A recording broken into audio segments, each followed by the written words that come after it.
On vous entend parler, Maurice Kamto, le condensé des malheurs du MRC. Pour l'instant, le président du MRC, il doit hériter du passif et de l'actif. C'est absolument, c'est la réalité. Parce que vous ne faites pas deux mots sans toutefois prononcer son nom. C'est normal que je le dise. Vous savez, imaginez que le président Maurice Kamto veut être candidat à l'élection présidentielle et qu'un juge lui interdit en disant qu'il n'est pas républicain. Imaginez-vous, il fera pire que Kweka. Ils ont dit que Kweka était infiltré. Comment quelqu'un qui est au MRC depuis 2 ans, 3 ans, 4 ans, qui a donné son argent, sa vie pour le MRC, pour devenir du jour au lendemain infiltré? Ce qu'on ne vous dit pas, il y a les communaux du côté de Bafoussam qui ont été exclus du MRC, qui ont été suspendus. Cela fait 3 ans, 4 ans. Et qui n'ont pas pu prendre part aux élections. On dit qu'ils sont exclus. Ils ont introduit des recours. Les recours n'ont pas abouti. Ce qu'on ne vous dit pas, c'est qu'il y a des militants qui ont demandé à avoir les cartes du parti depuis 2017 jusqu'à ce jour. Leur carte n'est pas sortie.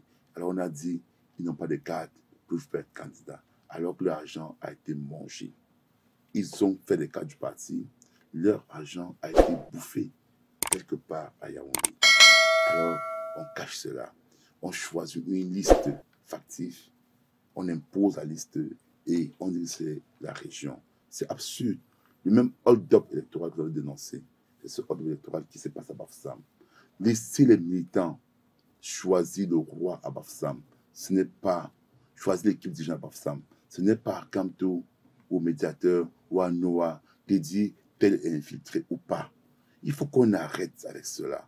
Ce qui se passe, c'est un scandale. C'est une violation tellement flagrante des libertés individuelles d'empêcher à un individu d'être candidat. Ils ont peur de quoi? Je vais vous dire pour Bafoussam, ça se passe à Bafoussam. La vérité, c'est que l'affaire de Bafoussam est plus profonde que cela. Oui. Comme nous ne sommes pas aux élections en 2018, en 2020. 2019. 2020, élection 2020. 2019. Oui. Hein? Alors, ils savaient qu'il y a des personnes qui n'ont pas accepté, qui n'ont pas digéré. Et ces personnes-là auraient pu remporter les voix à Bafoussam. Ces personnes parmi lesquelles Emmanuel Kweka qui a demandé à tenir une conférence de presse pour son indignation. Peut-être. Mais il y a des personnes qui auraient pu avoir des voix, être élues. Et ces personnes ne seraient pas allées à la convention et n'auraient pas voté Kamto à la convention. Peut-être ces personnes auraient voté Michel Ndoki ou quelqu'un d'autre. Donc, le président Kamto, voulant se rassurer qu'il sera élu à la commission par acclamation, fait tout donc pour mettre à bas cette personne-là.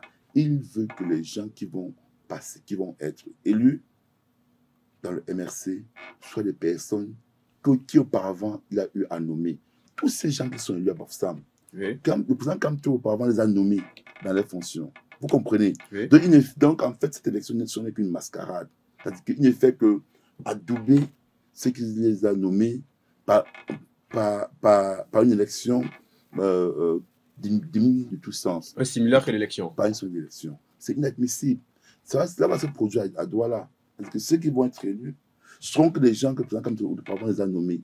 C'est-à-dire qu'il n'y aura pas quelqu'un qui a abattu un travail énorme sur le terrain, qui n'a pas été mené par Kamto, qui pourra gagner l'élection. Ils vont tout faire pour écraser ça. Parce que M. Kamto souhaiterait qu'en 2023, si M. Michel Ndoki et d'autres personnes se présentent à la tête du MRC, il voudrait que ces personnes soient humiliées et qu'on dise après Kamto est très fort.